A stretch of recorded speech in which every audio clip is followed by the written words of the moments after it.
Bonsoir, bonsoir à toutes et à tous. Bonsoir Chantal, bonsoir Elsa, vous allez bien? Très Très bien. Vous êtes en forme pour ce soir, pour ce webinaire un petit peu particulier avec, on va faire gaffe à ce qu'on dit les amis, parce qu'on a en face de nous deux profileuses psy.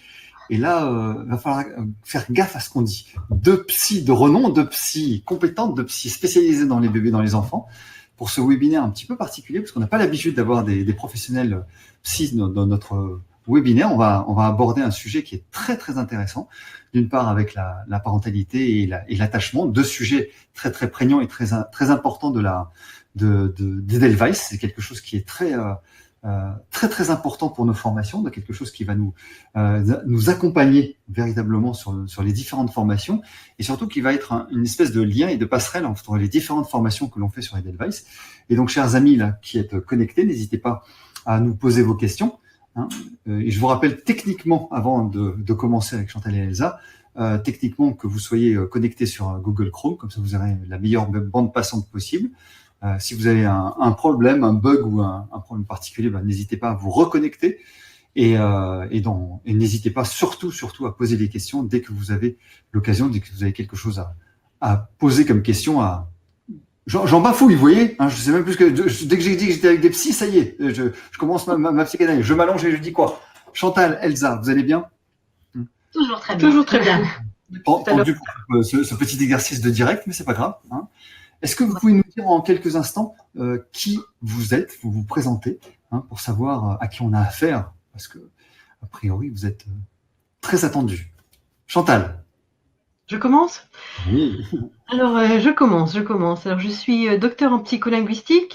Je travaille en crèche où je mène actuellement une recherche sur la musique et les apprentissages.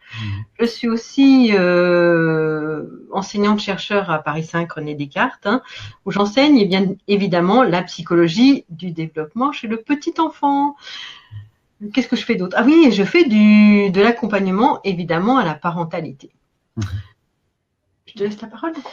Alors, moi, je suis Elsa Vincent, je suis psychologue clinicienne. Moi, j'ai travaillé pendant une petite dizaine d'années confondue à l'aide sociale à l'enfance, où j'accompagnais des familles d'accueil qui accueillaient des enfants placés.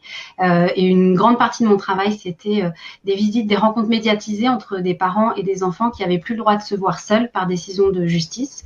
Voilà. Et après ça, j'ai travaillé en PMI, donc protection maternelle infantile, où là, je partageais mon temps entre de la consultation parents-bébés, des lieux d'accueil parents-enfants et de l'accompagnement des professionnels.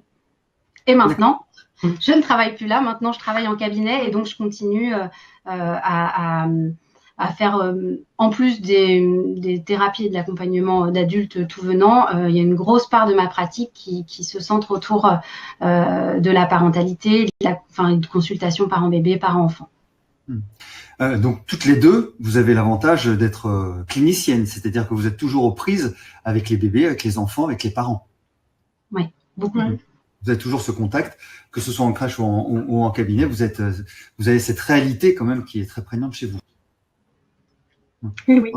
Non, mais ça c'est très très important parce que vous n'êtes pas détaché de la réalité et les points qu'on va soulever aujourd'hui, c'est pas de la théorie, même si c'est fondé évidemment sur vos connaissances de la théorie, c'est fondé vraiment sur votre expérience et sur le vécu au quotidien. Ça, c'est très très important. Alors, Elsa, si tu permets, la première question qui me vient, c'est toi, tu vas aborder un sujet qui est assez intéressant, mais pour moi qui semble un petit peu obscur et j'arrive pas très bien à comprendre. Moi qui suis parent, tu vas parler de la parentalité, comme si c'était pas quelque chose de naturel, comme s'il fallait étudier la parentalité. Est-ce que tu peux nous préciser cela? Alors, le mot parentalité, avant d'être un concept un peu plus défini, c'est d'abord un mot.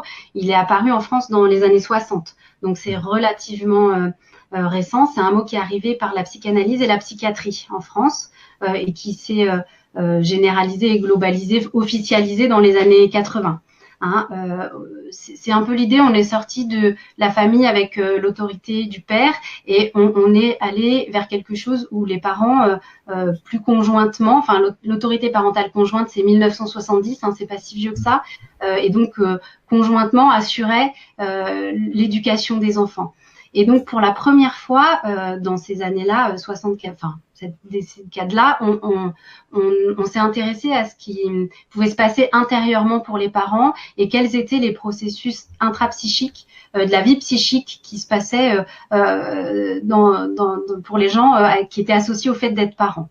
Hein, donc c'est vrai que tout ça, c'est venu après tout le grand mouvement après la Seconde Guerre mondiale où on a beaucoup étudié la psychologie de l'enfant. Enfin, c'est vraiment à ce moment-là que tout s'est développé. Et c'est parti du fait qu'on a observé des troubles assez importants chez les enfants qui avaient été séparés de leurs parents, alors en plus dans des conditions souvent assez dramatiques, et où on s'est rendu compte que en plus des besoins physiques, de nourrir, de loger, de blanchir les enfants, il y avait tout un tas d'autres besoins qui étaient aussi importants, aussi primordiaux pour qu'ils se développent bien, pour qu'ils grandissent bien, et qui avaient des besoins affectifs et des besoins relationnels qui étaient aussi importants que les besoins physiques. Donc Chantal nous parlera tout à l'heure de l'attachement. Enfin, c'est vraiment ça qui est au cœur de tout. Et du coup, dans un second temps, on s'est un peu en négatif, on s'est intéressé, si les enfants ont des besoins affectifs et psychologiques et relationnels, en face, qu'est-ce qu'il faut mettre en place pour pouvoir répondre à ces besoins ?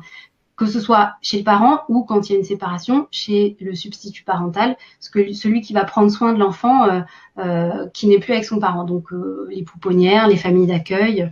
Voilà. Quelle qualité il faut que les substituts parentaux aient pour permettre à l'enfant de se développer au mieux. Voilà. Encore plus récent, il y a eu un groupe de travail qui a été commandé par le ministère d'Emploi et de la Solidarité qui a duré de 1993 à 1998, donc c'est encore relativement récent. Hein, et c'est de là que sont nées vraiment l'émergence d'une politique de soutien à la parentalité, avec l'idée vraiment que la parentalité, son fonctionnement, mais aussi ces dysfonctionnements, c'était vraiment un enjeu majeur de santé publique. Hein, avec l'idée que derrière que la parentalité a vraiment un grand rôle à jouer dans le fait de devenir adulte et que pour soutenir le développement de l'enfant, ça pouvait être intéressant de soutenir la parentalité. Hein, je ne sais pas si certains ont pu regarder il y a une dizaine de jours, 15 jours, 3 semaines, il y a eu un reportage qui est passé sur Dolto, sur France 3, et où c'était assez joli, où elle racontait que elle, vraiment sa vocation de petite fille, c'était de devenir médecin de l'éducation. Ouais. Et c'est vraiment ça, c'est vraiment aider les parents pour qu'ils puissent aider leurs enfants à grandir au mieux. Encore plus récent, l'Organisation mondiale de la santé en 2002 et la Haute autorité de santé en 2005 ont inscrit de manière très, très officielle il y a une préconisation de soutien à la parentalité. Voilà. Et donc, dans toutes ces années 2000, souvent quand il y a un mot comme ça, un concept qu'on aime bien, qui marche bien, on a mis de la parentalité absolument partout. Hein. Maintenant, on parle de monoparentalité, d'homoparentalité, de parentalité adoptive, de parentalité partielle pour les enfants pour les parents plutôt qui sont séparés de leurs enfants. Et maintenant, on entend aussi parler de grand-parentalité. Donc, c'est vraiment quelque chose qui est mis à toutes les sauces, alors avec les avantages et les inconvénients que ça peut représenter, mais voilà, c'est quelque chose qui est quand même très présent partout médiatiquement. Enfin voilà, c'est devenu à la fois un concept sociologique, un concept juridique, un concept en action politique et évidemment un concept psychoéducatif. Ça, c'est ce qui va plus nous intéresser ce soir. Et quand même, du coup, pour proposer une définition de ce que c'est que la parentalité, je pense que maintenant, c'est quelque chose qui est assez communément partagé. C'est la définition qu'en a proposée Didier Houzel en 1999. Donc, c'est quand même encore très, très récent, qui est psychiatre et psychanalyste. Lui, il a proposé 3 dimensions de la parentalité pour essayer de penser un peu les choses, d'avoir des bases de réflexion. Il y a l'exercice de la parentalité, ce qui correspond aux droits et aux devoirs attachés au fait d'être parent, tout ce qui est de la filiation juridique, tout ce qui est de la législation autour de la relation parent-enfant, mais pas seulement, il y a aussi tous les us et coutumes sociales qui sont attachés à la fonction de parent. Il y a la pratique de la parentalité qui correspond vraiment au quotidien, à ce que le parent fait, aux tâches effectives auprès de son enfant, lui donner un biberon, lui donner le bain, l'aider dans ses devoirs, voilà, des choses qui évoluent évidemment avec l'âge. Et la dernière dimension, qui est celle qui, nous les psys, va nous intéresser particulièrement, c'est celle qui nomme l'expérience de la parentalité, qui est le vécu subjectif, affectif du parent, le vécu imaginaire, c'est-à-dire moi, intérieurement, comment je me représente, moi, parent, avec évidemment une dimension consciente qu'on peut soi-même se dire, et une dimension inconsciente qui est moins accessible. Voilà. Et donc, il définit la parentalité comme l'ensemble des réaménagements de l'organisation psychique et affective qui permettent de devenir parent. C'est-à-dire qu'il y a une organisation qui est préexistante, hein, une personnalité qui s'est construite au fil des ans, dans l'enfance, remaniée un peu à l'adolescence, à l'âge adulte, avec la vie professionnelle, et que cette organisation-là, il va falloir un petit peu la découdre par endroits pour la recoudre d'une autre manière pour pouvoir devenir parent. Donc non, très bonne approche de définition, c'est bien.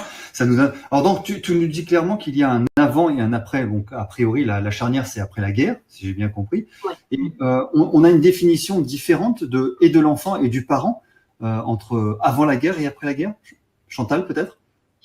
Oui, il y a une très grande différence parce que avant le bébé c'était vraiment une chose. On n'avait pas encore compris que le bébé c'était un être humain. Et donc, ne serait-ce que par rapport aux crèches, il y a eu les premières crèches ont apparu avec le travail des femmes et on mettait les bébés, ils étaient vraiment saucissonnés, ils bougeaient plus et on les passait, comme vous savez, dans des passe-plats, voilà. On mettait le bébé, ils étaient complètement déshabillés, ils étaient habillés de la crèche parce qu'on ne savait pas ce qu'on apportait de l'extérieur. Et c'était vraiment des choses qu'on mettait, on leur donnait à manger, on les mettait à dormir, c'est tout ce qu'on leur faisait dans la journée. Et tout d'un coup, la guerre quelque part nous avait prendre conscience que cette petite chose qui était extraordinaire, eh bien, c'était un être humain et que c'était demandé qu'à se développer, qu'à apprendre. Et c'est Piaget, évidemment, Piaget a été l'un des précurseurs, hein, a commencé à travailler sur l'enfant, les stades d'enfant, le développement de l'enfant et plein d'autres choses. Évidemment, est-ce que tu as quelque chose d'autre à dire sur la parentalité? Non. Bon. Oui, beaucoup, mais bon. Moi, parce qu'en fin de compte, c'est aussi pendant la guerre que Bowlby a commencé à voir que, ces petits enfants qui étaient dans les orphelinats, il leur manquait quelque chose, ils avaient un problème parce qu'ils devenaient dépressifs. C'était tout un courant de cette époque-là où on a commencé à prendre conscience que l'enfant, c'était pas que cette petite chose molle, voilà. C'était un être humain et qu'il avait besoin d'autre chose que d'être nourri et d'être longé. Il avait besoin qu'on lui donne des soins, qu'on prenne soin de lui, qu'on prenne de l'attention sur lui. Et c'est comme ça qu'est née la notion d'attachement. Et ça a été une notion très très importante qu'a décrite Bowlby, c'était vraiment tout un courant, hein, parce qu'il y a eu d'autres personnes comme Spitz qui a aussi été dans les orphelinats pendant la guerre et qui a fait quelque chose sur les dépressions anaclitiques, tout ce qui était hospitalisme chez l'enfant, c'est au même moment. Il y a d'autres personnes qui ont travaillé évidemment, Konrad Lorenz, Arlo, qui ont travaillé sur les animaux, ils étaient plutôt éthologie, ils ont vu qu'il y avait vraiment un attachement à la mère, il y avait quelque chose qui se passait. Et donc, cette notion d'attachement est devenue extrêmement importante et de plus en plus importante de nos jours, hein, parce que c'est quelque chose, on s'aperçoit que sans cet attachement sécure, l'enfant, il a quand même des problèmes d'apprentissage, il a beaucoup de choses qui rentrent en ligne de compte, hein. Mais voilà. Donc là, cette notion d'attachement est très très importante pour l'enfant, et c'est le parent et c'est la mère qui est normalement la première qui est touchée par cette notion d'attachement. Mais aussi il y a ce qu'on appelle des secondaires, hein, des personnes qui vont aussi, toutes les personnes qui vont s'occuper de l'enfant sont là pour les aider dans cette construction de leur attachement. Alors je reviens quelques instants sur la parentalité, Elsa, si tu permets. Concrètement, concrètement, est-ce qu'on apprend à un parent à devenir parent? Est-ce qu'on apprend à un parent à connaître son enfant? Est-ce qu'on apprend aux parents que son instinct existe ou n'existe pas? Est-ce que ça existe d'abord l'instinct maternel ou l'instinct paternel? Ça, c'est une grosse discussion qu'on avait eue avec d'autres partenaires. C'était assez intéressant de savoir ça. Qu'est-ce qu'on apprend concrètement dans le concept de parentalité? Alors, est-ce qu'il y a un instinct parental, un instinct maternel, un instinct paternel? Je ne suis pas sûre que tout le monde répondrait la même chose. Moi, je répondrais clairement non. Voilà. Il n'y a pas d'instinct, on n'est pas des animaux.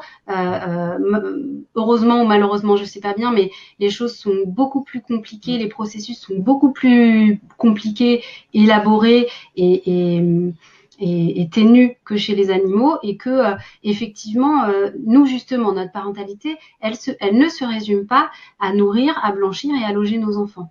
Il y a beaucoup de choses qui sont en jeu. Est-ce que devenir parent c'est un apprentissage au sens propre? Je pense que ça Chantal pourrait répondre mieux que moi. Non, c'est pas un apprentissage. Par contre, c'est un processus, c'est une construction vraiment qui. Bon, je reviens si on pourra en parler un peu plus. Même maintenant, tu peux en parler maintenant. C'est vraiment une construction dans laquelle rentrent beaucoup d'éléments. Donc, est-ce qu'on peut apprendre à quelqu'un à devenir parent? Je pense que le terme apprendre n'est pas tout à fait le bon. Est-ce qu'on peut aider quelqu'un à devenir parent? Oui. D'accord. C'est ça. On peut l'accompagner dans sa parentalité. Moi, j'aime mieux accompagner que aider parce que bon, on l'accompagne.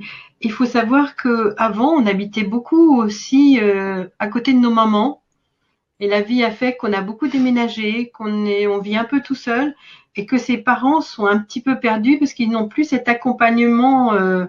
Donc, c'est les professionnels de santé, enfin, toutes les professionnels de crèche, tout ce qui va avec l'enfant, qui vont accompagner ses parents à devenir des parents. En fin de compte, avant, c'était plutôt le rôle des mères. Et maintenant, ça va être le rôle des professionnels de la santé de la petite enfance. Mais, encore une fois, concrètement, est-ce que ça s'adresse à des parents qui ont des difficultés? Est-ce qu'on peut parler de parentalité à des parents qui, a priori, vont bien? Est-ce que ça va de personnes qui semblent équilibrées aux personnes pathologiques? Et si c'est équilibré, si on peut en avoir la définition, et pathologique, quels sont les cas d'espèce qu'on aura à traiter dans ces cas-là? Quel soutien vous pouvez apporter dans ces cas-là? Alors, il y a un continuum entre, comme dans tout ce qui est vie psychique, il y a un continuum entre le normal, le pathologique, ce qui va bien, ce qui va pas bien.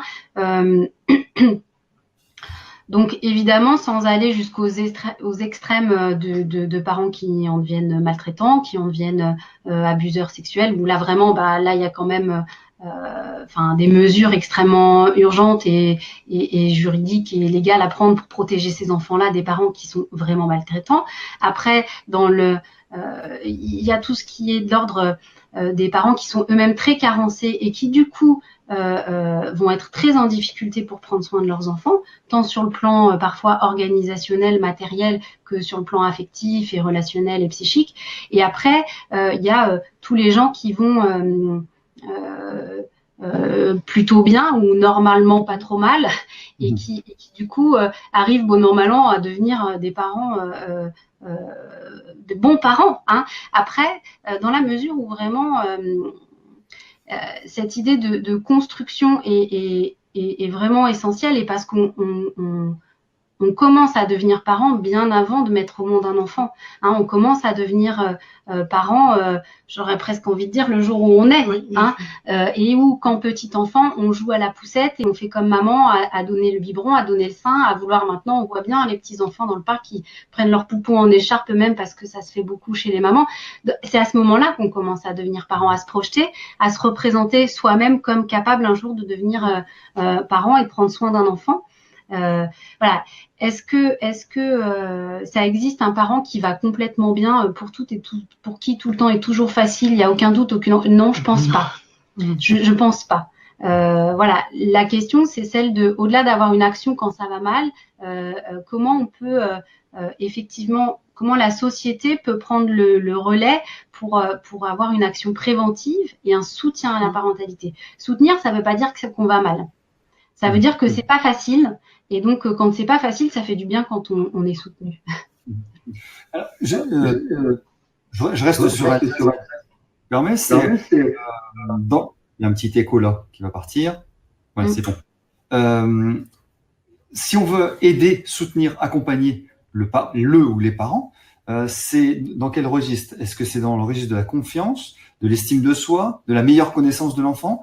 Comment se situe l'aide que l'on va prodiguer, que vous allez prodiguer, vous? Elsa ou Chantal, hein, je vous laisse. Vas-y.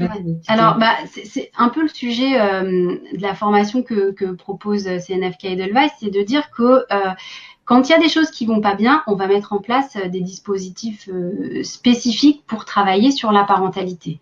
Hein, ça va être la consultation psy, ça va être tout un tas de dispositifs éducatifs qui peuvent exister, voilà. Mais que quand on devient parent, quand tout se passe à peu près tant bien que mal, on va pas vers ces dispositifs-là. Et que par contre, dans la question de la prévention et du soutien à la parentalité, tous les professionnels qui sont impliqués autour de l'enfant, tous les professionnels qui ont un savoir, qui ont une compétence autour de l'enfant et de la mère, enfin du corps de la mère dans sa partie maternelle, donc je pense aux obstétriciens, aux gynécologues, aux sages-femmes qui sont situés plutôt du côté de la mère, mais qui accompagnent la périnatalité au sens large. Tous ces professionnels-là, ils ont vraiment un rôle fondamental à jouer dans le soutien à apporter à tous ces nouveaux parents qui débutent leur vie de parents. Avec l'idée un petit peu, moi il y a un pédiatre psychanalyste que j'aime beaucoup qui s'appelle Winnicott, que tout le monde connaît parce que c'est lui qui a théorisé autour du doudou, de l'objet transitionnel, donc il est assez connu même par des gens qui sont pas psy. Winnicott, il dit que voit un bébé quand il regarde sa mère? Il dit un bébé quand il regarde sa mère, il se voit lui. Il se voit lui regardé par sa mère. Et je pense qu'il y a un côté poupée russe. Et qu'est-ce que voit un parent quand il va chez le kiné pour traiter un souci de son petit bébé à peine né, chez l'ostéopathe, chez la sage-femme pour faire un suivi, chez le médecin pour voir si le bébé prend bien son poids? Qu'est-ce qu'il voit dans les yeux du professionnel? Il se voit lui en train de devenir parent. Et donc le miroir que va représenter le professionnel à ce moment-là, il est fondamental. Hein. Très clairement, en consultation, je pense Chantal, tu dois avoir autant d'exemples que moi en consultation, des femmes, elles racontent 5 ans, 10 ans, des grands-mères qui, 40 ans après, peuvent raconter mot pour mot ce que leur a dit la sage-femme sur la table d'accouchement, et elles s'en souviennent parce que c'était une phrase, mais ça a eu un retentissement et un écho sur toute leur vie de parents. Donc la manière dont les professionnels de santé, de soins qui ont un savoir sur le bébé, sur la périnatalité, le miroir qu'ils vont pouvoir renvoyer aux parents, la qualité de ce miroir, il est très très important. Voilà, je ne sais pas si ça répond à ta question. Moi, pour fermer cette grosse parenthèse sur la parentalité, j'aimerais bien un exemple concret, quelque chose un exemple de consultation, la problématique qui a pu arriver dans ton cabinet, dans ta clinique, et qu'est-ce que tu as mis en place pour essayer de solutionner, quelle a été l'issue de cette mise en place? Dans ma pratique à moi de psychologue? Oui, parce que je vais charcuter aussi Chantal juste après. Non, un des motifs très récurrents de consultation, c'est les enfants qui dorment pas, qui ont des difficultés à s'endormir ou qui ont énormément de réveils nocturnes qui peuvent durer soit 15-20 réveils dans la nuit qui durent 5 minutes, soit 2-3 gros réveils qui vont durer jusqu'à 1 heure, et des parents qui sont épuisés, qui dorment pas. Alors c'est vrai que pour le coup, moi j'ai un dispositif particulier qui est celui d'une consultation où j'ai le temps, j'ai entre 1 heure, 1 heure et demie pour recevoir la famille, pour faire avec elle le tour de la question, de comment il fonctionne, de comment chacun est à quelle place dans cette famille-là. Donc, mon objectif numéro 1, ça va être de reprendre un petit peu l'histoire de ce bébé-là. son histoire et sa préhistoire un petit peu, l'histoire de sa conception, éventuellement un petit quelque chose de la rencontre de ses parents, de comment il a été in utero, comment il est né, comment il était comme petit bébé. Voilà. Dans l'histoire de la famille, est-ce qu'il y a eu d'autres grossesses avant ce bébé-là, des grossesses qui ont abouti à une naissance ou pas? Enfin voilà, tout le contexte un petit peu de l'histoire de la famille qui est quand même très important pour comprendre pourquoi ce bébé-là il dort pas. Après, tous les parents n'ont pas envie et ont pas la possibilité d'aller chercher de ce côté-là, d'aller comprendre dans leur vie intérieure un peu ce qui se passe. Donc, des fois, on y va, des fois, on travaille autour de ça, des fois, on ne travaille pas autour de ça. Après, y a toute une partie où on va dire que moi, j'ai des connaissances sur comment ça fonctionne un petit bébé, sur le cycle du sommeil, et puis sur au niveau affectif, qu'est-ce qui peut se jouer à ce moment-là pour lui, quelles angoisses de séparation il peut avoir, comment est en train de se mettre en place son attachement à son parent. Le but du jeu, ça va pas être de dire, voilà, madame, vous allez faire ci, madame ou monsieur, parce que les parents, ils viennent, madame et monsieur, parce que les parents, quand même, ils viennent de plus en plus. Oui. Il y a encore assez peu de papas qui font la démarche tout seuls, bien qu'il y en a. Vraiment. L'idée, ça va pas être de leur proposer une solution clé en main où vous allez faire ci, vous allez faire ça, vous allez mettre en place ça, et puis vous allez, c'est la fameuse méthode là où on dit aux gens, vous attendez d'abord 5 minutes, après 10 minutes, après 15 minutes, et vous laissez pleurer bébé. C'est très extérieur pour les gens. C'est très culpabilisant parce que ça voudrait dire que moi, je sais ce qu'il faut faire et pas eux. Et puis, c'est très difficile. Je crois que Frédéric est parti. Bon, je continue. C'est très difficile pour les gens de s'approprier des solutions comme ça qui sont pas les leurs.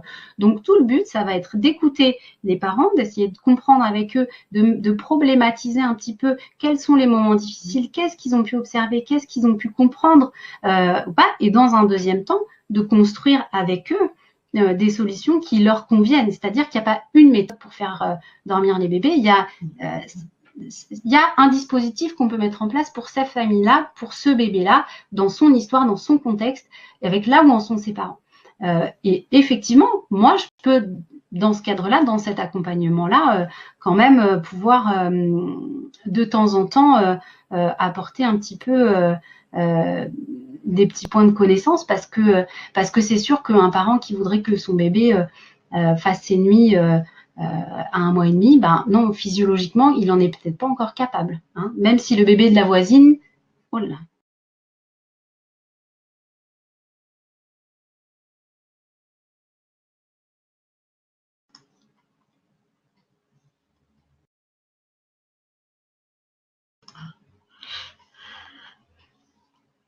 Je ne sais pas si... Ah, on t'avait perdu.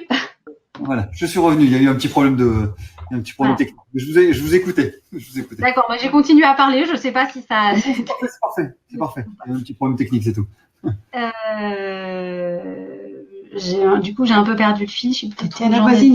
Voilà, parce que donc ça, les parents, ils ont aussi besoin de pouvoir avoir des éléments de réponse, et que effectivement, peut-être que leur bébé, c'est ça que je disais, eux, 1 mois et demi, il n'est pas encore suffisamment mature sur le plan physiologique pour le coup pour faire ses nuits, même si celui de la voisine était capable. Donc l'idée, c'est vraiment de co-construire avec les parents une solution qui leur convient. J'imagine effectivement qu'il n'y a pas de recette miracle. L'enfant n'arrive pas à dormir. Est-ce qu'on doit le laisser, mais tu l'as évoqué, est-ce qu'on doit le laisser crier pendant 3 heures et ça lui fera, et d'une part les poumons, on sait que ils sont déjà faits depuis longtemps, et d'autre part le fait, c'est pas lui qui décide, c'est moi, donc je laisse dormir, ou bien carrément le prendre dans son lit. Donc chaque solution est une solution particulière. Et y a-t-il de bonnes solutions ou de mauvaises solutions?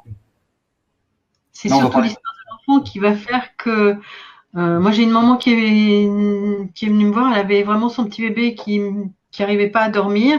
Il se réveillait toutes les nuits à la même heure et on a discuté ensemble et elle m'a tout d'un coup elle m'a dit, oh mais mon petit bébé a été 1 semaine à la clinique pour une bronchiolite.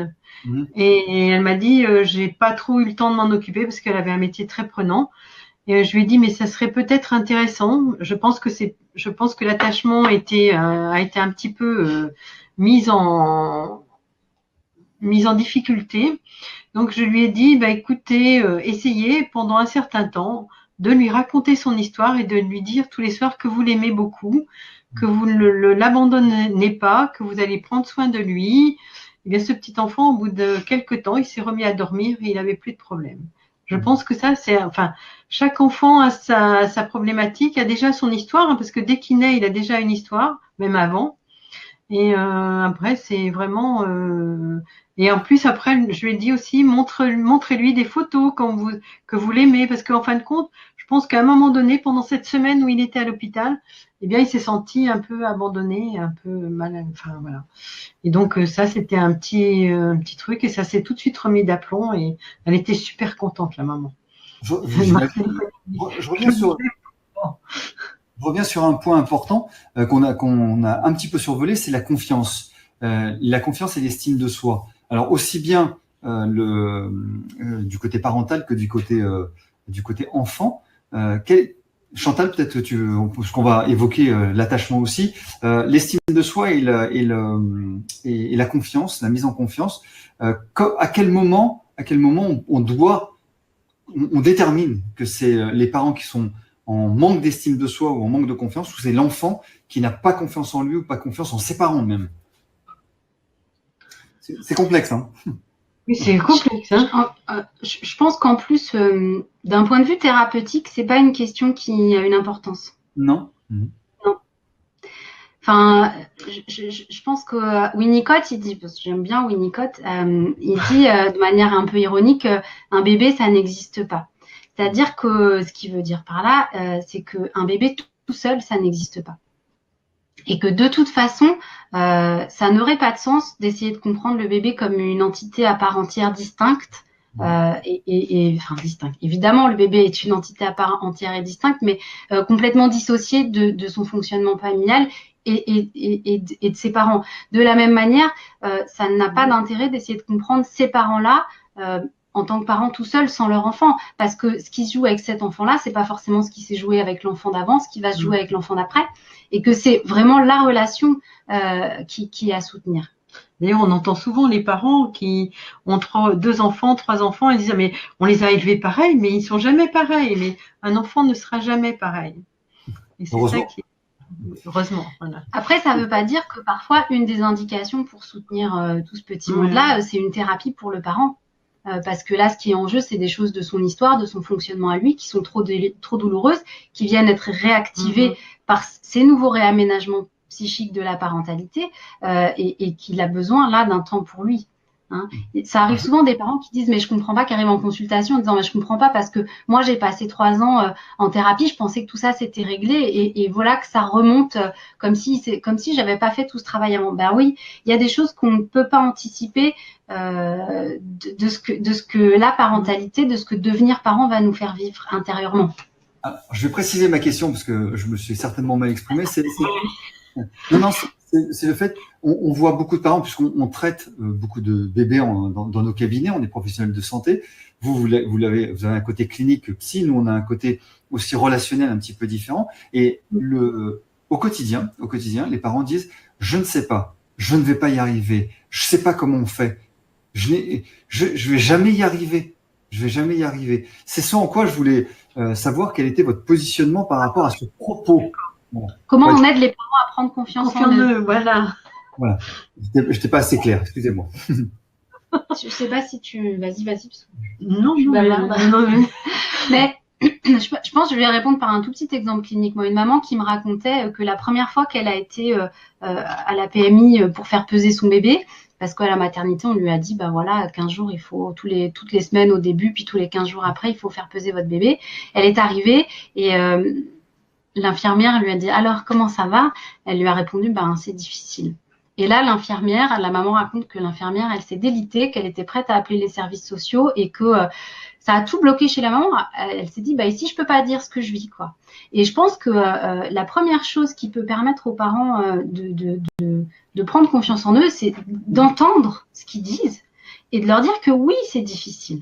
Oui, oui, la maternité, la paternité, la parentalité, C'est avoir pas un évident. bébé, c'est pas que du bonheur, c'est aussi plein Mm. d'autres choses, c'est plein de doutes, plein d'angoisses, plein de culpabilité, et que c'est loin d'être que du bonheur. Ça en est quand même un petit peu, sinon on arrêterait de faire des enfants. Mais je pense que déjà reconnaître leur vécu, c'est très précieux. C'est pour ça que je pense que nous, en tant que professionnels de santé, il est très très important d'apprendre à écouter, mais une écoute active, empathique, qui est très très importante pour les mamans. Elles ont besoin de cette écoute bienveillante envers elles. Enfin, c'est vraiment le plus important pour elles parce que le fait d'être écoutées, comprises, ça va leur donner confiance en elles, ça va leur donner le moyen déjà de parler, des fois de se soulager de petites choses peut-être anodine pour les uns, qui va être très importante pour elles, parce qu'elles savent pas trop, c'est pas évident d'avoir un petit bébé.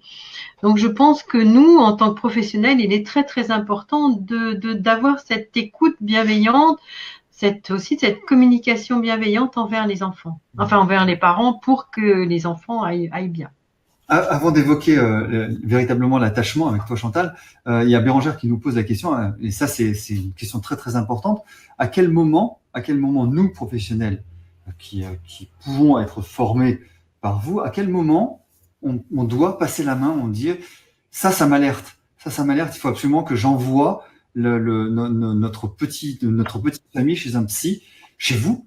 Et encore une fois, psychologue, pédiatre ou psychiatre, à qui envoyer et quand envoyer? Quels sont les signes d'alerte qui nous permettraient de dire là, ça commence à sentir mauvais pour les parents ou pour le bébé? Non,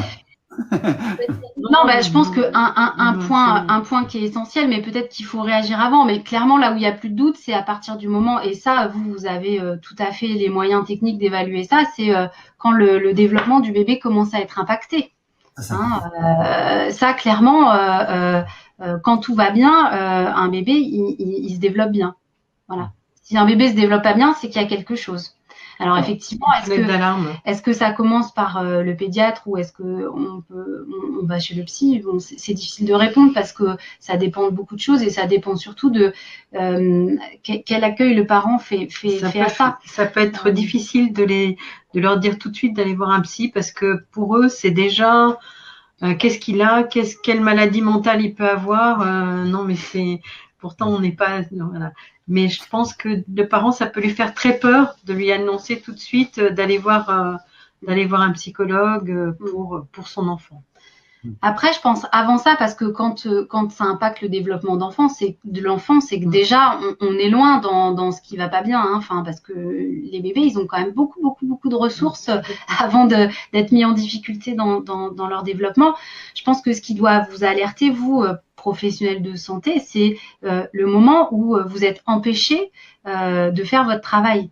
C'est-à-dire que quand la part relationnelle et la part des angoisses vient prendre plus de place dans la consultation, quand on n'est plus au moins à 50-50 du moment où vous n'êtes plus interpellé dans votre position d'ostéopathe, de kiné, voilà, où vous avez un soin technique à apporter, quand il y a une bascule et que vous êtes beaucoup plus sollicité du côté affectif, du côté relationnel, là c'est l'indice que il y a une demande qui est différente et qui a besoin d'être traitée ailleurs. On parle d'attachement, on va parler d'attachement avec toi Chantal, mais justement, pour faire la transition, on est souvent confronté à des patients, à des jeunes mamans, qui ne savent pas lâcher leur bébé, ne serait-ce que pour l'allonger sur la table, ne serait-ce que pour qu'on puisse le traiter, ou juste, nous on demande évidemment la permission de prendre le bébé, ne serait pas forcément des bras, mais du maxi ou du landau, et c'est très souvent c'est très très difficile. Quel comportement nous on doit avoir face à cela? On essaye de respecter bien sûr, mais quel comportement? Comment on peut passer? Parce qu'on, comme tu dis Elsa, on a un geste technique à faire et on doit c'est pour ça qu'ils sont là. Quel comportement on doit avoir nous en tant que professionnels de santé? Tu veux répondre? Moi, je dirais qu'il faut vous parler de votre besoin à vous de soigner cet enfant. Il faut partir de votre besoin. Vous avez besoin de le soigner, de lui apporter du bien-être, donc il faut falloir que vous parliez de ce que vous avez besoin qu'il soit sur la table. Donc vous allez le formuler, j'ai besoin que maintenant ce petit enfant eh bien, soit mis sur cette table ou je ne sais pas où vous le mettez, hein, mais il faut vraiment faut vous partir de votre besoin à vous, de ce que vous avez, vous devez faire pour cet enfant. Il faut surtout pas partir de la mère, parce que je vous en parlerai peut-être tout à l'heure si on a le temps, de la communication bienveillante, mais c'est beaucoup dans la communication bienveillante envers cette mère, hein, c'est-à-dire que vraiment ne pas lui reprocher à elle de laisser cet enfant. Enfin, ouais, je veux vraiment que cet enfant est sur la table. Il faut le lâcher maintenant. Non, il faut lui dire bon ben maintenant ce petit enfant a besoin de soins. Je dis bien je vais lui apporter les soins nécessaires et voilà le bien-être qui va être. Et là, je pense que la mère va, comme c'est pas, vous n'allez pas ni lui reprocher à elle quelque chose. Et vous allez vraiment vous centrer sur vous et le bébé. Donc elle va lâcher cet enfant. Alors juste, tu parles d'attachement. Est-ce que tu peux nous définir l'attachement et nous parler de cette communication bienveillante justement qui vous est si chère à toutes les deux, bien sûr. Moi, je suis très dans la communication bienveillante. Mais bon, l'attachement déjà, comme je vous l'ai dit, donc c'est une notion de Bowlby. Et Bowlby a été aidé par une femme qui s'appelle Mary Ainsworth et qui a déterminé 3 sortes d'attachement. Donc l'attachement sécure, l'attachement insécure, et dans cet attachement insécure, il y a deux autres attachements. Enfin, c'est l'attachement insécure ambivalent et l'attachement insécure évitant. Compliqué. Oui. Alors l'évitant, que je me mélange pas toujours, ambivalent, l'enfant va être eh bien, il veut pas, il va vouloir sa mère, il va plus vouloir sa mère, c'est très très facile. Et évitant, il va complètement éviter sa mère. C'est-à-dire que Marie-Antoine a mis au point ce qu'on appelle la situation étrange pour déterminer de quelle sorte d'attachement on est. Parce que évidemment, cet attachement se construit et s'élabore avec les soins affectifs, mais pas seulement affectifs, tous les soins qu'on va apporter à l'enfant, l'attention qu'on va lui apporter, enfin toutes ces choses-là vont faire qu'il va se construire une sorte d'attachement. Et en fin de compte, qu'est-ce que l'attachement sécure? Enfin, qu'est-ce qu'on va donner à cet enfant? On va pas au contraire l'agripper à nous et le maintenir à nous. Au contraire, cet attachement sécure va lui permettre de savoir qu'on est là pour lui, qu'on est là, on est sa base de sécurité en quelque sorte, et qui va pouvoir aller explorer le monde, devenir autonome, et bien devenir aussi quelqu'un qui ait confiance en lui, toutes ces choses-là, grâce à cet attachement. Et évidemment, il faut savoir que cette notion d'attachement sécure, insécure, ambivalent ou évitant, évidemment, ça nous poursuit toute notre vie. Alors, je ne sais pas quel attachement tu es, Frédéric, mais notre attachement sécure ou insécure, eh bien, c'est quelque chose qu'on construit au départ. C'est pour ça qu'il est très important d'expliquer que nous, professionnels de santé, expliquons aux enfants, enfin aux parents, pas vraiment, mais expliquons aux parents qu'il faut vraiment apporter du soin, de l'affectivité, de l'attention à ces enfants, parce que plus ils vont avoir un attachement sécure, c'est génial. D'ailleurs, on le voit tout de suite, un enfant sécure, il va aller explorer votre bureau, il va tout démonter parce qu'il n'a pas besoin, il sait que sa mère est là, qu'en cas de danger, eh bien, il va pouvoir avoir recours à elle. Ouais. Non.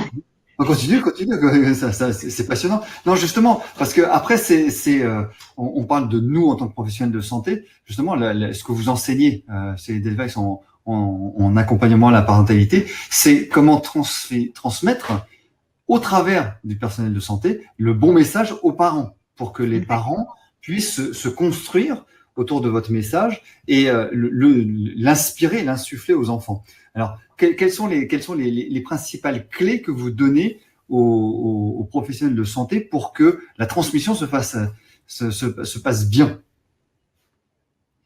Par rapport à quoi? Par rapport aux parents, quels sont les enseignements que vous avez donnés aux professionnels de santé? Tu parlais de communication bienveillante, justement. Si tu peux nous le définir. À la communication bienveillante? Oui. Vaste sujet, mais bon. En le temps, c'est un plaisir. Mais déjà, pour terminer sur l'attachement, quand tu demandais comment le transmettre. Non, mais comment voilà une maman qui a un peu du mal à vous laisser accès à son bébé. Déjà dans un... Je pense que la question de l'attachement, on est au cœur de ça. C'est-à-dire que ce que disait Chantal, c'est que l'attachement, on se le constitue au début de sa vie, mais on le garde de manière assez stable tout au long de sa vie. Et il faut être clair sur le fait que vous, en tant que professionnel de soins, de santé, vous allez devenir des figures d'attachement, même très spécifiques, même sur un temps très court, mais des figures d'attachement pour le parent. Hein, et que c'est toujours l'idée des poupées russes, c'est-à-dire que pour que la maman elle puisse répondre aux besoins d'attachement de son bébé, aux besoins de sécurité qu'il a, enfin de se sentir en sécurité, de savoir que s'il a besoin, elle est là pour assurer le coup. Il faut que le parent il soit convaincu intimement que pour lui aussi il y a quelqu'un qui peut assurer sa sécurité affective, qu'il y a quelqu'un qui peut assurer le coup si jamais lui ça va pas. Et pouvoir constituer, vous, en tant que professionnel, cette relation-là, évidemment, on est dans un échantillonnage, hein, parce qu'il n'est pas question de devenir le parent des parents de vos patients, mais de pouvoir construire comme ça un temps, même très court, quelque chose d'une sécurité affective pour le parent, où il peut dire que ça va pas et rien de grave se passe, rien ne s'effondre, vous êtes là pour contenir tout ça, et ben rien que ça répond aux besoins d'attachement du parent qui, à son tour, va pouvoir répondre aux besoins d'attachement de son bébé. Et le besoin d'attachement, comme le disait Chantal, il y a deux volets. Hein. Il y a le volet sécurisant et le volet, une fois qu'on est sécurité, eh ben, on peut aller faire des rencontres, on peut aller explorer le monde. Et à ce moment-là, cette maman qui est sécurisée, elle pourra sécuriser son bébé et vous le donner. Alors, avant cette formation, ça s'appelait transmission des acquis. Transmission des acquis, vous l'avez reformulé en communication bienveillante. J'imagine que ça a quand même son intérêt. Mais juste avant de parler, Chantal, il y a une question de Mathilde que je ne veux pas louper. Elsa, tu as parlé de sommeil. Vous parliez de sommeil de l'enfant. Je lis la question de Mathilde. Hein. Vous parliez du sommeil de l'enfant. C'est évidemment un signe important pour le développement de l'enfant. Quand vous envoyez nos patients, quand les bébés enfants ne dorment pas, quand envoyez-vous nos patients s'endorment mal, se réveillent la nuit? Quelles sont les limites de la pathologie et physiologie dans le sommeil de l'enfant? À quel moment on doit s'inquiéter en gros? On doit s'inquiéter quand le parent n'en peut plus. Et alors ça, combien même un bébé d'1 mois et demi qui dort pas, c'est normal sur le plan de son développement. Quand le parent n'en peut plus, il faut pas attendre. Il faut soutenir ce parent-là. Après, la limite, c'est vraiment celle de ce que supportent les parents. Je ne sais pas à quel moment c'est problématique qu'un enfant ne dorme pas bien, au moment où ça vient impacter d'autres points de son développement. Est-ce qu'un bébé peut se mettre en danger tout seul? Oui. Ah ben oui. Oui. Oui.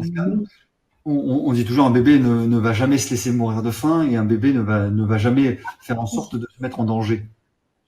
Si, malheureusement. Et c'est comme ça qu'est né l'hospitalisme et la dépression anaclitique. Ils se sont aperçus que ces petits-enfants qui étaient pourtant nourris et changés, eh bien, comme ils n'avaient pas d'affection, eh bien, ils se laissaient mourir petit à petit. Hein. Un enfant peut se laisser mourir, ça c'est clair. D'accord. Donc c'est l'idée reçue que de dire un bébé. On est quand même dans des cas extrêmes. Hein. Oui, là on est vraiment dans des cas vraiment. C'est intéressant parce que sans vouloir culpabiliser ou devenir paranoïaque vis-à-vis des parents ou les rendre paranoïaques plutôt, c'est quand même important de savoir qu'un bébé peut se mettre dans un processus délétère quand même. C'est pas neutre. Ah oui. Alors, on va passer à la communication bienveillante parce que c'est quand même un sujet qu'on doit aborder qui est super passionnant. Raconte-nous, Chantal. Oui, alors je vais d'abord vous lire j'ai trouvé une phrase de Gandhi qui m'a beaucoup plu.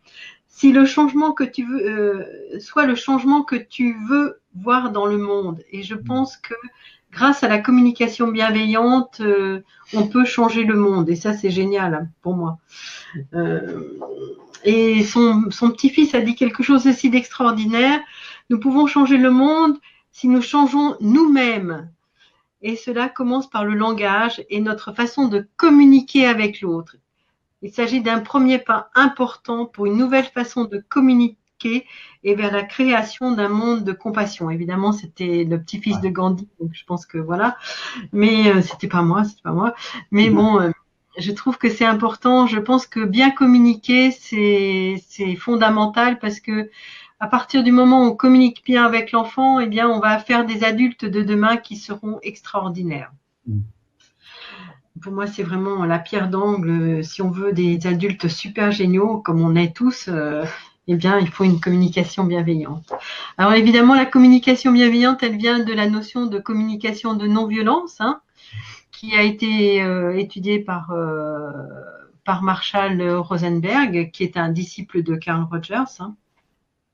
Et c'est vraiment s'exprimer et tenir compte de l'autre, hein, l'autre qui est complètement différent de nous, hein, comprendre déjà que l'autre est différent de nous. C'est pas si évident que ça. Hein. Il y a des gens qui arrivent plus ou moins bien à le comprendre. C'est ce qu'on appelle l'empathie, et c'est vraiment important.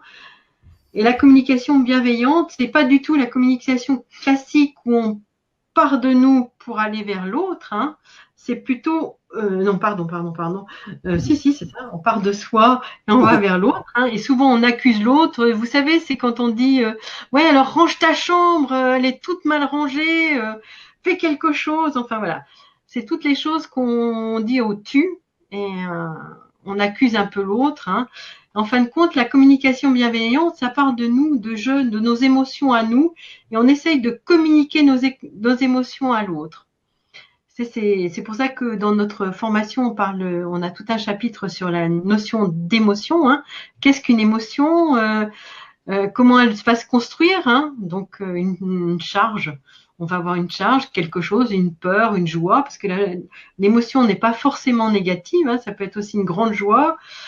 C'est ce que j'explique aux professionnels des crèches quand je suis en crèche, hein, parce que on parle toujours d'émotions négatives. Il est triste, il pleure, hein, voilà. Mais les enfants très très joyeux, c'est difficile à contenir. Donc il y a une charge et puis il y a une tension parce qu'on va faire quelque chose où on va pleurer, où on va rigoler. Et nous, professionnels des crèches, on va apprendre à décharger cette émotion et prendre en compte cette émotion. Ça, c'était un peu pour les émotions, c'était une petite aparté, c'est un peu, bon, c'est pas tout à fait la communication bienveillante, mais voilà. Donc, nous, on va essayer d'exprimer nos émotions, qu'est-ce qu'on a besoin, enfin, quels sont nos besoins et quelle est l'émotion qui se cache derrière. C'est toujours quelque chose qui n'est pas comblé, cette émotion. Donc, alors, d'une part, c'est tenir compte de l'autre, hein, communiquer, écouter l'autre de façon active, hein, de façon empathique, et surtout le communiquer avec notre jeu à nous, c'est-à-dire partir de jeu. Je trouve que ta chambre n'est pas très très bien rangée. Pour moi, mon besoin à moi, c'est qu'elle soit un peu rangée. Donc, qu'est-ce qu'on peut faire ensemble pour que ça puisse se faire? Vous allez voir, vos enfants vont ranger vos chambres. Ça va être génial. Tu peux répéter ça une seconde, c'est parce que là, il y a peut-être quelque chose qui m'a échappé depuis 19 ans, alors. En fin de compte, c'est pas... Je te redirai, on va faire un petit cours de... Ouais, avec plaisir. Donc, c'est en fin de compte ne pas faire porter la communication bienveillante, c'est pas faire porter la responsabilité à l'autre, c'est prendre notre responsabilité sur ce que nous on ressent, sur ce que nous on a besoin. Est-ce que ça va? Ouais, c'est bon? Non, mais je rentre chez moi et je pleure, t'inquiète pas. Non, mais attends, ça veut pas dire que les chambres sont toujours bien rangées après. Non. Ça veut juste dire que ton enfant dans son bazar, il y a un cas où il se dit mince, je suis trop nul, je sais pas ranger ma chambre et puis en plus j'ai mis maman en colère. Et dans l'autre, il se dit bon, bah ma chambre est pas rangée, il faudrait peut-être que je fasse quelque chose. Ça lui ferait plaisir quand même. Mais il n'est pas atteint dans l'estime de soi et ça c'est important. Voilà, c'est ça. C'est en fin de compte, quand on communique de façon bienveillante avec un enfant, mais un tout petit enfant, hein, ça commence dès qu'ils sont là. Hein, eh bien, si au lieu de lui dire t'arrêtes de pleurer, il y en a marre, eh bien lui dire ben oui, je sais, tu pleures, mais c'est un fait, donc le fait. Et nous, maman, elle aurait besoin de se reposer. Et même un petit enfant qui est tout petit, va commencer à comprendre qu'il comprend tout ça. Et en fin de compte, c'est pas lui mettre sur lui toute la cause. C'est bien nous, on a une émotion qui vient, on a quelque chose qui arrive, et on prend notre responsabilité là-dedans. Quand même. Voilà. Donc, il y a plusieurs phases dans la communication bienveillante. Hein. La première phase, c'est les faits. Qu'est-ce qui se passe? Voilà, il pleure. La deuxième chose, c'est je communique mon émotion. Je suis fatiguée, ou je suis triste de le voir pleurer, ou je suis pas bien. Et mon besoin. J'ai besoin de temps en temps qu'il pleure un peu moins, ou qu'il cranche sa chambre. Et on peut, évidemment, quand ils sont un peu plus grands et qu'ils ont le langage, eh bien, on peut peut-être échanger avec eux sur ce point de vue-là. Est-ce que par exemple, je te laisse après finir, bien sûr, est-ce que la variante tu es nul ou bien ce que tu as fait n'est pas bien, ça fait partie du processus de communication bienveillante aussi? Ah, pas du tout, du tout, du tout. Non, c'est très important. Il faut jamais, on peut pas dire jamais parce que c'est un peu, voilà. Moi, je suis un peu, voilà, je suis toujours un peu extravagante dans les mots, mais si on veut que notre enfant ait une confiance en lui, respecte l'autre aussi, hein, eh bien, il faut le respecter lui-même. Il faut vraiment le respecter comme une personne. Et évidemment, si vous répétez à longueur de journée à votre enfant qu'il est nul, forcément, au bout d'un moment, eh bien, il va devenir nul. Peut-être lui dire complètement les choses complètement autrement. Dire, écoute, t'as pas réussi cet exercice, mais on va voir ensemble ce qui a fait que tu n'as pas réussi cet exercice ou que tu n'as pas répondu à cette question. On peut voir ensemble l'échec. Enfin, il y a eu un échec quelque part et d'où provient cet échec. Mais c'est en communiquant avec lui de façon bienveillante et pas en lui disant « Ouais, t'es nul, mon pauvre fils, ou t'as encore fait une bêtise. » Faut pas dire autre chose. Et tu n'arriveras jamais à rien dans la vie. Voilà. Parce qu'on entend beaucoup de parents. Oui, donc c'est ce que j'exprimais plus ou moins en disant, au lieu de dire tu es nul, ce que tu as fait n'est pas bien. Non, oui, autrement on va voir ensemble ce qui a pas marché ou pourquoi ça n'a pas bien marché. On va essayer de trouver la cause, essayer de trouver un remède à la cause en fin de compte, en parlant ensemble. Tu voulais donner des précisions, je t'ai interrompu sur Ah oui, alors il y a une chose très très importante, évidemment. Communication bienveillante ne veut pas dire oui à tout. On ne dit pas oui à tout. Vraiment, c'est accompagner l'autre et vraiment nous donner nos besoins, nos désirs, ce que nous on a envie de faire, on a envie que l'autre, voilà. Est-ce que ça va? Ça va très bien. Alors, juste parenthèse, j'ai une question de Cécile qui nous dit les kinés qui se rendent à domicile sont souvent le réceptacle de la douleur de parents, notamment en matière d'handicap, de déni. Or, ça a sauté, ils ne sont pas forcément formés à recevoir cette parole. Tous les parents n'ont pas forcément envie ou sont en capacité ou trop en souffrance pour aller chercher une aide extérieure. Quelles sont les limites de l'exercice pour le kiné? Alors, déjà, avant les limites, les psys n'ont pas l'apanage de la souffrance et des pleurs. Hein. On peut accueillir les émotions à quelque place qu'on soit autour de l'enfant, autour du parent. Et je pense que déjà, pouvoir les accueillir, même si on n'a pas grand-chose à en dire, pouvoir leur permettre d'exister, c'est déjà énorme. Hein. C'est déjà très important pour le parent qu'on entende ce qu'il vit et qu'on puisse reconnaître que ce qu'il vit, c'est difficile. Après, la limite, c'est effectivement avoir vraiment, moi je dirais, une écoute sans jugement. Sans être dans le jugement, ouais, c'est pas bien, c'est bien. Être vraiment dans l'écoute de la douleur des parents, ça c'est déjà, pour eux, c'est vraiment primordial. C'est vrai que des fois, même avec des très bonnes intentions, hein, c'est vrai qu'on peut facilement répondre à un parent qui dit non, mais de toute façon, ça, il n'y arrivera jamais, il peut pas, voilà, il peut rien faire, il pourra jamais marcher. On a facilement tendance à répondre, mais faut pas dire ça. avec les meilleures intentions du monde, hein, mais il faut pas dire ça, ça va aller. Et c'est vrai que là, cette maman-là, ce qu'elle a besoin, c'est qu'on lui dise, ouais, c'est vrai que c'est très difficile ce que vous traversez. Et c'est vrai que ça change tout. Et généralement, quand on a pu juste admettre que ouais, c'est dur, en général, une fois que l'émotion elle a eu toute sa place, on peut passer à autre chose et on peut arriver aux soins et arriver à ce pourquoi on est venu.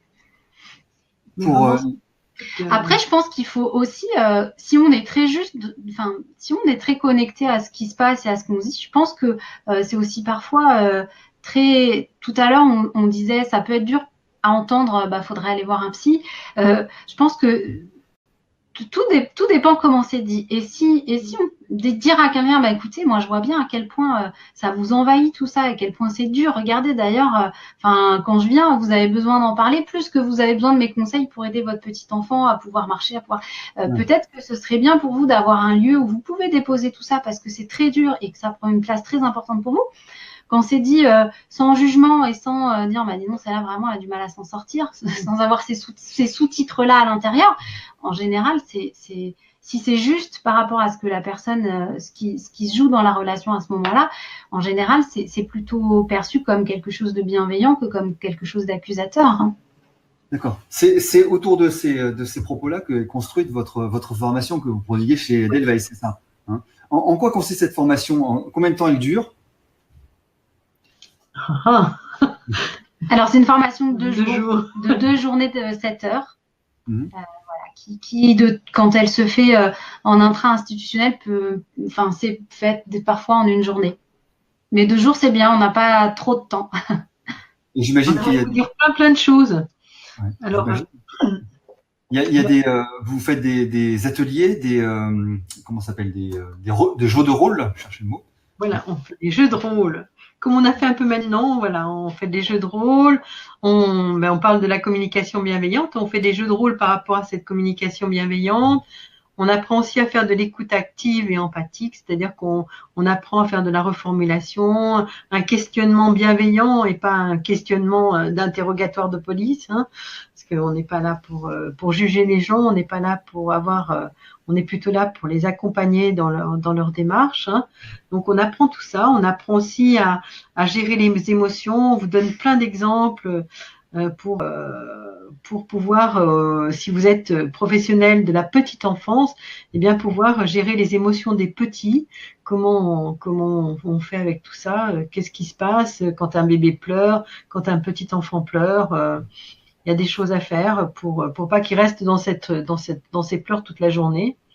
Qu'est-ce qu'on fait d'autre? On fait plein de choses. On demande beaucoup aux participants d'apporter des situations concrètes, des choses qui les ont mises en difficulté, parce que justement, comme la question qui était posée juste avant, c'est vrai que quand on ressort d'une visite à domicile et quand on s'est pris la masse, l'intensité de toutes les émotions, c'est difficile, quoi. Hein, c'est lourd à porter aussi en tant que professionnel. Et c'est vrai que là, ces 2 jours de formation, c'est aussi un temps où on peut reprendre tout ça, essayer de décortiquer dans cette situation-là, qu'est-ce qui s'est joué. Et le fait de pouvoir comprendre ce qui se joue en tant que professionnel, ça aide beaucoup à pouvoir se distancier de l'intensité émotionnelle qui nous a été comme ça balancée un peu en vrac dessus. Et il y a une question de Mathilde, ça sent le vécu.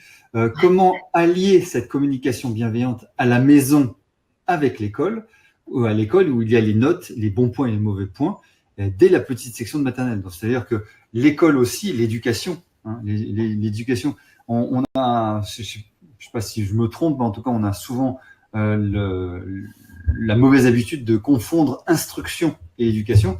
C'est-à-dire que les écoles, normalement, doivent instruire et nos parents doivent nous éduquer, si je ne me trompe pas. Et c'est pas à l'éducation nationale d'éduquer nos enfants, c'est à nous, parents, d'éduquer nos enfants et à à l'instruction nationale de donner les éléments. Justement, comment allier un message qui est souvent très, très négatif, très assénant, très, très humiliant dans beaucoup de cas, et comment retourner la situation à la maison.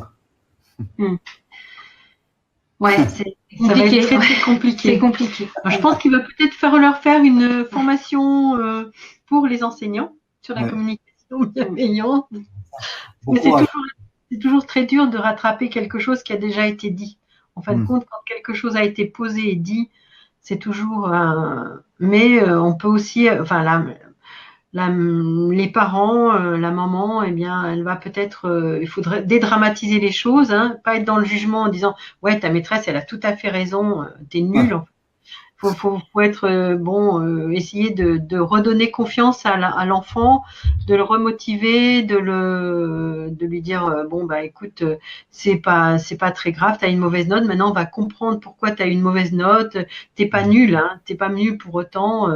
C'est à nous à avoir peut-être une communication bienveillante envers nos enfants et vraiment leur dire que je pense que c'est une culture, c'est pas une culture très française, mais c'est vraiment, et moi je trouve que c'est très important, c'est de ne pas rester sur un échec et de comprendre l'échec et de dédramatiser cet échec en disant bon bah maintenant on va essayer de mettre toutes nos chances de notre côté pour qu'il n'y ait plus d'échecs.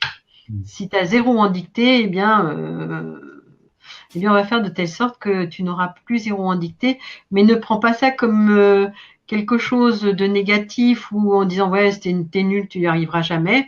Mais maintenant on va mettre des choses en place pour que tu prouves à ta maîtresse que tu es le meilleur. Là, ça Comme peut... ça va changer les donnes.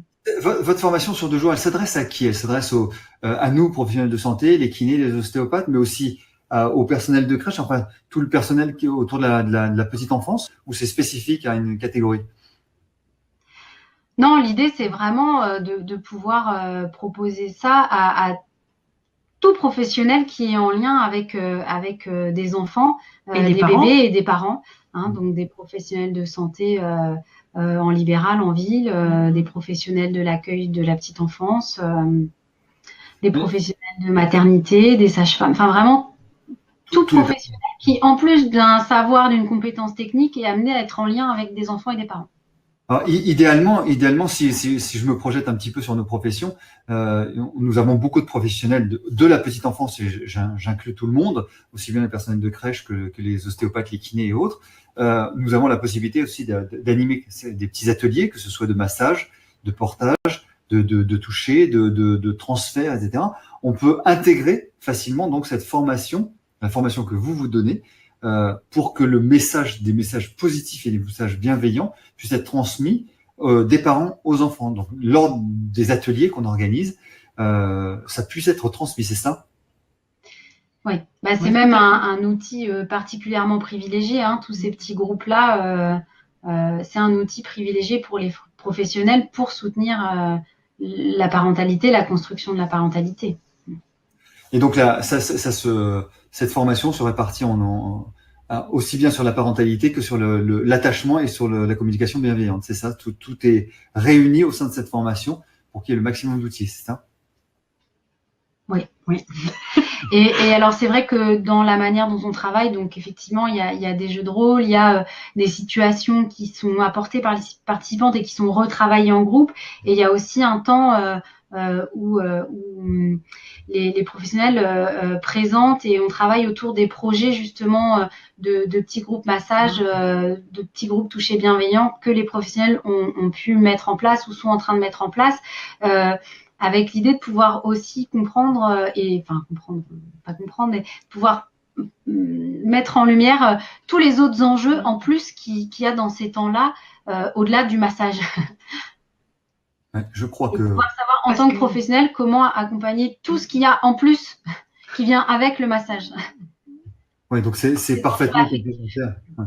Donc on invite tous ceux qui ont été formés au toucher bienveillant, au portage, à la réflexologie plantaire, à venir se faire former. Et moi, c'est ce que je vais faire assez rapidement, se faire former auprès de vous. En tout cas, si vous avez besoin de renseignements particuliers pour cette formation, n'hésitez pas à appeler, je parle à nos internautes évidemment, d'appeler Zora ou Catherine qui vont vous donner tous les renseignements au 02 47 52 66 01. Hein, vous aurez chez CNFK et Edelweiss, vous aurez tous les renseignements nécessaires, les dates, le programme. Et c'est évidemment certaines formations qui sont agréées au GDPC, donc ce n'est pas négligeable non plus. Mes chers amis, mes chers psys, on arrive au terme de ce magnifique webinaire. J'imagine que c'est tellement dense et tellement important ce qu'on a à dire autour de la parentalité et de l'attachement que vous en avez dit que 1/10 ou 1/100, et le reste évidemment et ça donne envie en tout cas d'aller à votre formation. On vous remercie beaucoup de votre gentillesse, de votre bienveillance et de votre présence et surtout de vos compétences. On vous souhaite une bonne soirée. Merci Chantal, merci Elsa pour votre participation. Et on vous embrasse tous bien fort et on vous souhaite une bonne santé. Merci Elsa, merci Chantal. Merci beaucoup à vous. À très vite et à bientôt. Merci beaucoup.